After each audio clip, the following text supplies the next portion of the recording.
미 해공군 훈련기 사업 54조 원을 따내기 위해 한국의 치밀한 전략이 성공을 거두고 있다. F-52이 미국 시장에 진출하면 최대 340조 규모의 산업경제 파급 효과를 창출할 것이다. 한국이 말레이시아와 F-50 18대 수출을 최종 계약했습니다.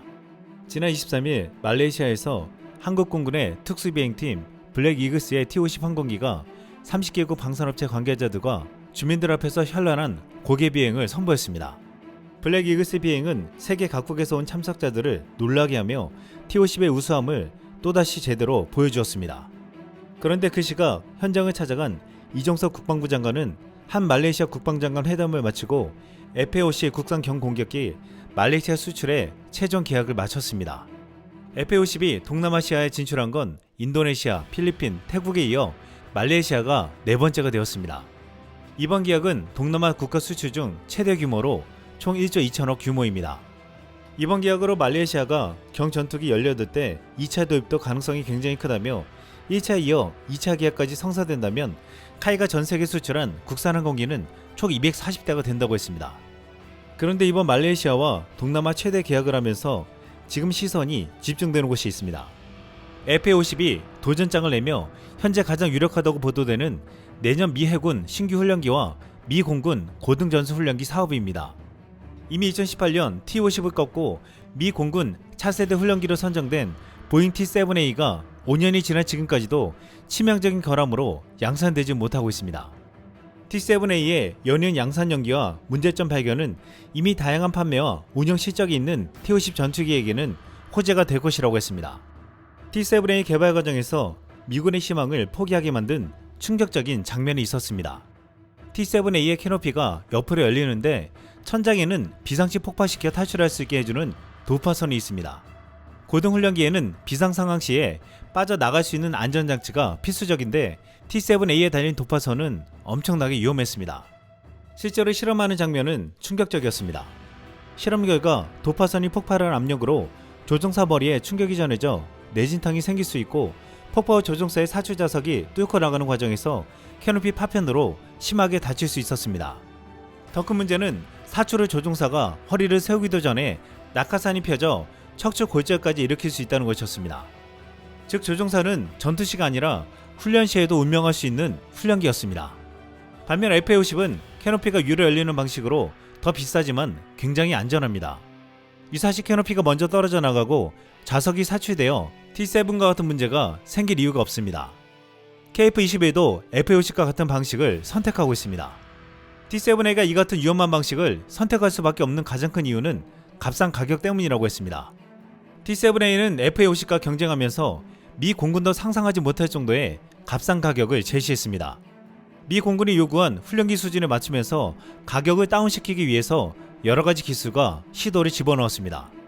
캐노피도 캐노피지만 제조 단가를 절감하려고 상당수 부품을 3D 프린터로 제작해 기존 금속 금형품이나 사치품에 비해 강도가 약했습니다.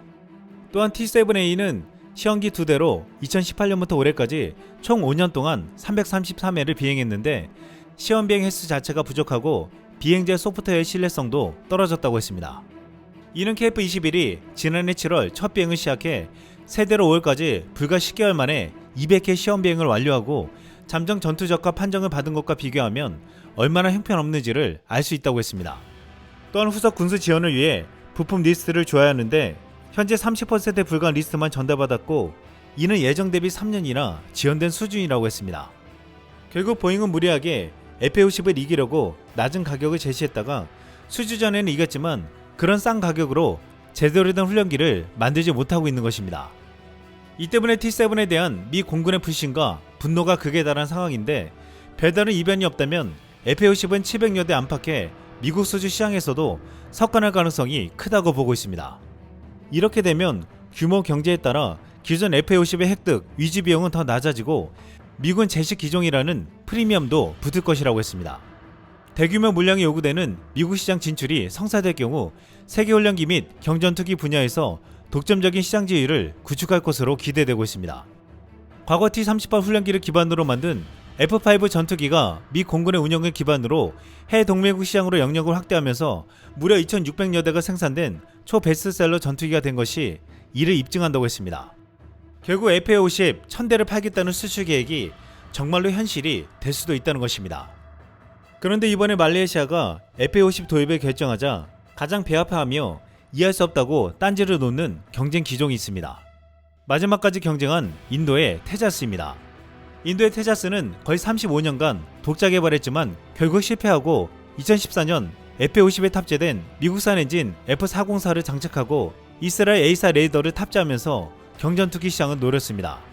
인도 언론들은 미국 로키드 마틴의 지원을 받아 개발한 FA50은 훈련기에서 출발했을 뿐만 아니라 시계 외 공중전 능력도 부족하며 테자스의 상대가 안된다는 식의 기사들을 써왔습니다. 지난해 인도 국방부 장관은 테자스에 관심을 가진 나라들은 말레이시아, 아르헨티나, 호주, 이집트, 미국, 인도네시아 그리고 필리핀이 있다고 했습니다. 정확히 카이가 FA50 수출을 목표로 하는 나라들과 일치했습니다. 지난해 8월 인도 언론 유라시아 타임즈는 전 세계가 테자스에 홀딱 반해있지만 아무도 테자스를 구매하진 않고 있다. 우리 전투기에 무슨 문제가 있는 것일까? 라는 제목으로 분석 기사를 했습니다. FA50이 팔렸다는 기사가 연이어 나오고 있는데 테자스는 아직도 판매량이 0이기 때문입니다. 이 매체는 인도 미디어들의 테자스에 대한 과대 광고를 비판하며 미국과 호주가 관심이 있다고 하지만 사실은 전혀 관심이 없다고 팩트를 말해주었습니다. 한 인도 국방 전문가는 테자스가 인기가 없는 이유를 개방형 아키텍처라고 말했는데 이는 테자스는 도입 후 러시아를 비롯해 서구 여러 나라들의 무기들을 통합할 수 있는 것이지만 결국 테자스를 저렴하게 도입하면 비싼 무기를 큰 비용을 주고 달아야 하는 문제가 있다고 여겨진다고 했습니다. 사실 테자스는 미국과 이스라엘 기술로 만든 전투기로 자국 기술을 만든 것이 거의 없기에 추후 성능 개량도 쉽게 기대할 수 없었습니다. 또한 FA50은 지금 여러 나라들이 성공적으로 운영하고 있지만 테자스는 단 한 나라도 쓰지 않고 있기 때문에 선택되지 않는다고 했습니다. 업계에서는 후문으로 테자스가 말레이시아에게 버림받은 또 하나의 중요한 이유가 있다고 했습니다. 이슬람 국가인 말레이시아는 유대교 국가인 이스라엘을 엄청나게 싫어해서 FA50이나 테자스에 달린 이스라엘제 레이더를 빼달라고 했다고 했습니다. 카이는 이에 바로 하나, LIG, 레이션 레이더를 후보군으로 두고 상의했지만 인도 테자스는 18대를 도입하는 사업에 비싼 비용으로 또다시 교체할 수 없다고 했습니다. FA50은 앞으로 개량 작업이 시작되면 신형 레이더로 교체를 해야 하기에 큰 무리 없이 말레이시아 요구대로 이것을 레이시온사의 A사 레이더 팬텀 스트라이크로 대체해 주었습니다. 또한 최근 FA50은 공중급유 시스템을 탑재해 FA50의 단점인 짧은 항속거리를 완벽하게 보강했고 주야간 표적 식별 장비 스나이퍼 ATP-4를 탑재해 원거리 교전 능력을 향상시켰습니다. 게다가 FA50은 이후 업그레이드가 가능하고 후속 지원과 더불어 한국이 개발하는 KF-21을 도입해 쉽게 연기할 수 있는 장점까지 있었습니다. 많은 나라들이 FA50을 도입할 가능성이 가장 높은 이유 중 하나는 FA50은 구매 후에도 업그레이드, 성능 향상이 가능하다는 것이었습니다. F50과 같은 F404 엔진을 쓰는 스웨덴의 그리펜 전투기는 놀라운 가성비로 인기가 있었지만 나중에 욕심을 내서 아예 기체의 형상을 바꿔 개량했다가 의외의 문제가 생겼습니다. 기체의 골격이 완전히 재설계되어 오리지널 그리펜을 도입한 국가들은 앞으로 성능 개량을 못한다는 것입니다. 반면 FA50은 T50의 기체에 레이더와 기총을 장착해 경전투기로 만들었고 지금 블록 10, 블록 20으로 개발되고 있고 이 모든 개량을 초기 T50을 도입한 국가들까지도 가능하게 해주었습니다. FA50은 이미 48대를 계약한 폴란드와 앞으로 말레이시아에서 18대를 추가로 도입해 32대가 되고 미국까지 대거 도입하게 된다면 FA 플랫폼은 세계적인 베스트셀러가 될 것이라고 했습니다. 지금 카이는 KF-21 양산과 FA50의 적기 납품을 위해서 내년 6월까지 자동화 생산 라인을 구축해 생산력을 2배로 늘릴 것이라고 했습니다. 지금 업계에서는 한국은 오래전부터 수출로 먹고 사는 나라로 앞으로 전투기에서도 생산력, 업그레이드와 애프터 서비스가 뭔지를 보여줄 것이라고 했습니다. 이상 쓸망이었습니다.